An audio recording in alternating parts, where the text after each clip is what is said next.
The Blood of Dawnwalker's best feature might be that it sometimes takes choices away from you. In this story-driven action RPG, you play a vampire. But even the most good guy vampire ever still has an insatiable hunger for human blood. Sometimes in Dawnwalker, that hunger can get the best of you, even if you're actively trying to resist it. What is this? Fireflies! Dawnwalker is a game all about making you live with the consequences. I recently played about 4 hours of the Blood of Dawnwalker, and what I liked most was how much developer Rebel Wolves leans into the possibility of player failure in the game. Well, failure isn't really the word for it. Sometimes people die whether you mean them to or not, but ultimately that's part of the story you're building, and for Coen, your half-undead protagonist, life goes on. Take, for instance, a story quest in Dawnwalker's prologue, which sets up just how nasty things have become for Coen and his fellow humans in 14th century Europe. As the Black Death swept through the valley where you live, a group of powerful vampires called Valkyrie offered a reprieve. The humans are given the vampires' healing blood in return for their total fealty. The quest has you brewing up a potion for your ailing mother, who is so disengaged from reality that Coen and his father are struggling to get her to eat. You need her to be lucid because tonight is the Blood Mass, when the vampires show up to exact their tithe of blood from the villagers.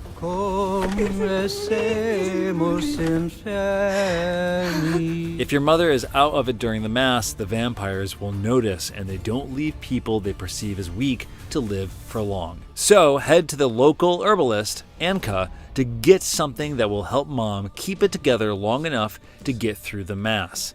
Anka tells you to mix 3 spoonfuls of the powder she gives you into water that is hot but not boiling. But a storm hits and a bunch of other things happen. When you finally get back to your mother, you have to mix up the concoction. I remembered Anka's recipe, but several of the other people I spoke with at the preview did not. During my story's take on the Blood Mass, Coen's mother lived through the event. In the games played by those other folks, she drew the vampires' attention and didn't fare so well. Consequences are also born out of its brilliantly executed time mechanic, which forces you to think carefully about what actions you take and when.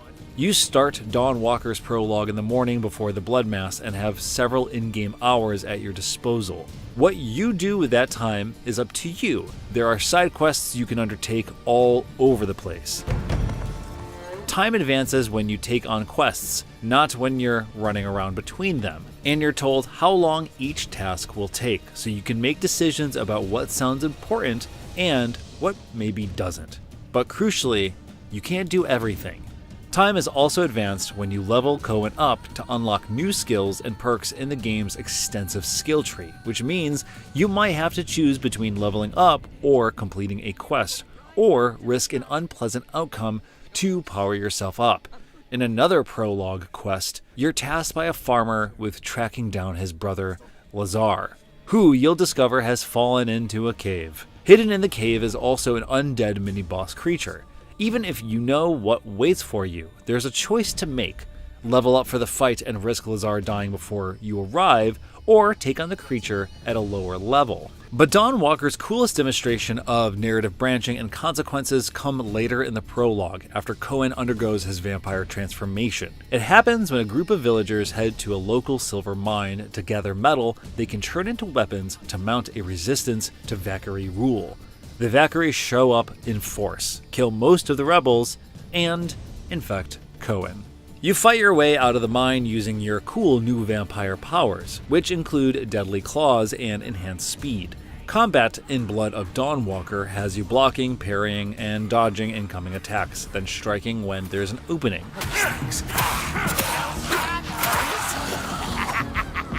How much blocking and attacking you do is determined by a stamina gauge that refills over time. Timing for parrying and dodging is important, with windows that give you time-slowed, perfect versions that let you counterattack and which don't cost stamina. You can also set the game's combat to be directional to experience the challenge as its developers intended, which requires you press the right analog stick in the direction a blow is approaching from to block it, and use the direction to dictate how you'll swing your sword to try to find openings in an opponent's defense. Once you get the hang of it, the Blood of Dawnwalker's directional combat system is intuitive, but fights are still tough, especially early on, since enemies hit pretty hard. In vampire form, Coen can heal himself by drinking blood, and you can do that with a special attack that has him quickly appear behind an opponent and sink his teeth into their neck. But the ability has a fairly long cooldown, so you can't rely on it to survive. After you escape the mine, you can head to a burning building up on a hill where Vladimir, Coen's best friend and the leader of the rebels, fled in the confusion. The Valkyrie's soldiers have him trapped there, and if you kill them, Coen will try to convince his friend that it's safe to come out, in spite of Coen's vampire transformation. After a few dialogue choices, I managed to talk Vladimir out of the burning building, but the battle with the two tough soldiers had left me desperately weak. Crucially, Coen's health bar is also his hunger level, and that bar is split into two main chunks. If your health is over the middle line that separates them, your hunger is under control. If it's under it, Coen starts to struggle.